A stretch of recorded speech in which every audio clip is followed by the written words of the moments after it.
రామారావు గారు మొట్టమొదటిసారిగా ప్రభుత్వాన్ని ఏర్పాటు చేసింది జనవరి 9వ తారీఖున.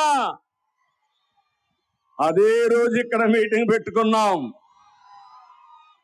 అంటే తెలుగు ఆత్మ గౌరవం పుట్టిన రోజు ఇది. ఎన్టీ రామారావు గారు ముఖ్యమంత్రి అయిన రోజు ఇది. తెలుగు జాతికి దశ దిశ నిర్దేశించిన రోజు ఈ పండగ రోజు అని చెప్పి కూడా నేను మీకు తెలియజేస్తున్నా. ఇదే సమయంలో ఇక్కడ భూమా నాగిరెడ్డి కూడా ఈ రోజే పుట్టాడు.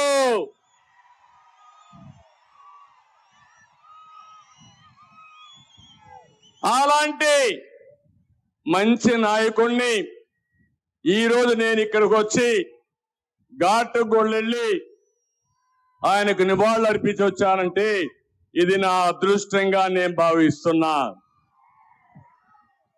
ఈరోజు నేను ఒకటే మిమ్మల్ని అందరినీ కోరుతున్నా, 5 సంవత్సరాల వైఎస్ఆర్ కాంగ్రెస్ పార్టీ పాలన పేదవాళ్ల పాలిట శాపంగా మారింది.